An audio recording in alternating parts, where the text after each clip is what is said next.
ರಾಜ್ಯ ರಾಜಧಾನಿಯ ಟ್ರಾಫಿಕ್ ಎಲ್ರಿಗೂ ಗೊತ್ತೇ ಇದೆ. ವಿಶ್ವದಲ್ಲೇ ಟಾಪ್ 10 ಟ್ರಾಫಿಕ್ ಸಿಟಿಯಲ್ಲಿ ನಮ್ಮ ಬೆಂಗಳೂರು ಸಹ ಒಂದು. ಇಂತಹ ಟ್ರಾಫಿಕ್ ಸಮಸ್ಯೆಗೆ ಪರಿಹಾರ ಅದು ನಮ್ಮ ಮೆಟ್ರೋ ಟ್ರೈನ್.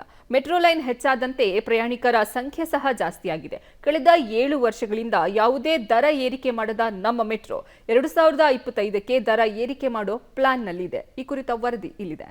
ಹೊಸ ವರ್ಷಕ್ಕೆ ಮೆಟ್ರೋ ಪ್ರಯಾಣಿಕರಿಗೆ ಶಾಕ್.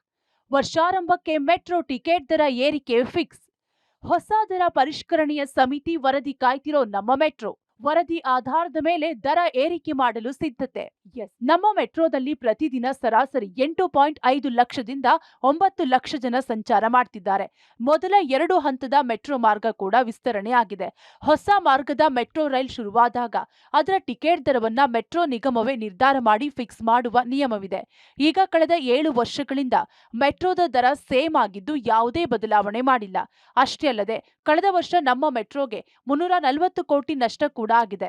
ಇದನ್ನ ಸರಿದೂಗಿಸೋದಕ್ಕೆ ಮೆಟ್ರೋ ಟಿಕೆಟ್ ದರವನ್ನ ಹೆಚ್ಚಿಸೋದಕ್ಕೆ ಮುಂದಾಗಿದೆ.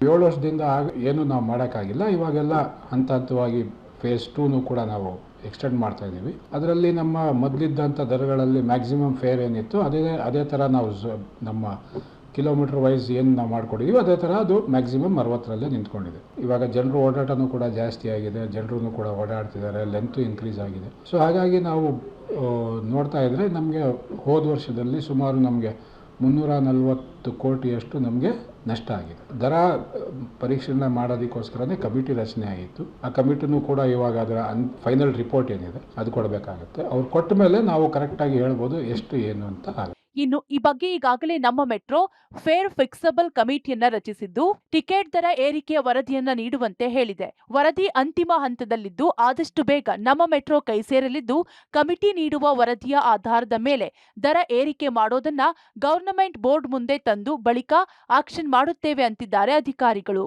ದರಗಳಲ್ಲಿ 13 ರೂಪಾಯಿ ಇರ್ಬೋದು, 18 ರೂಪಾಯಿ ಇರ್ಬೋದು. ಆ ಥರ ದರಗಳನ್ನ ನಾವು ಕಂಪ್ಲೀಟಾಗಿ ರೌಂಡ್ ಆಫ್ ಮಾಡ್ಕೊಂಡಿರ್ತೀವಿ ಅಷ್ಟೇ. 13 ರೂಪಾಯಿ ಇರೋದು 15 ಆಗಿರ್ಬೋದು, ಇಲ್ಲ 18 ಇರೋದು 20 ಆಗಿರ್ಬೋದು. ಬಟ್ ಅದೇ 20 ಮುಂದೆ 3 ಸ್ಟೇಷನ್ಗೂ ಆಗಿರ್ಬೋದು. ಅದಕ್ಕೆ ಆ ದರ ಪರಿಶೀಲನೆ ಕಮಿಟಿಯವರು ಏನು ಕೊಡ್ತಾರೆ ರಿಪೋರ್ಟ್ ಅದ್ರ ಮೇಲೆ ಆಧಾರಿತವಾಗಿ ನಾವು ಕರೆಕ್ಟಾಗಿ ಹೇಳ್ಬೋದು ಎಷ್ಟು ಏನು. ಒಟ್ನಲ್ಲಿ ಮುಂದಿನ ವರ್ಷದ ಆರಂಭದಲ್ಲೇ ಮೆಟ್ರೋ ಟಿಕೆಟ್ ದರ ಏರಿಕೆ ಆಗುವ ಸಾಧ್ಯತೆಗಳು ಹೆಚ್ಚಾಗಿದ್ದು ಎಷ್ಟು ಪ್ರಮಾಣದ ದರ ಏರಿಕೆ ಆಗುತ್ತೆ ಅನ್ನೋದು ಎಫ್ಎಫ್ಸಿ ನೀಡುವ ವರದಿಯ ಆಧಾರದ ಮೇಲೆ ನಿಂತಿದೆ. ಮುಂದಿನ ವರ್ಷ ಮೆಟ್ರೋ ಟಿಕೆಟ್ ಏರಿಕೆ ಆಗೋದು ಪಕ್ಕ. ಅದರ ಬರೆ ಪ್ರಯಾಣಿಕರ ಮೇಲೆ ಆಗೋದಂತೂ fix. Maruti, public TV, Bengaluru.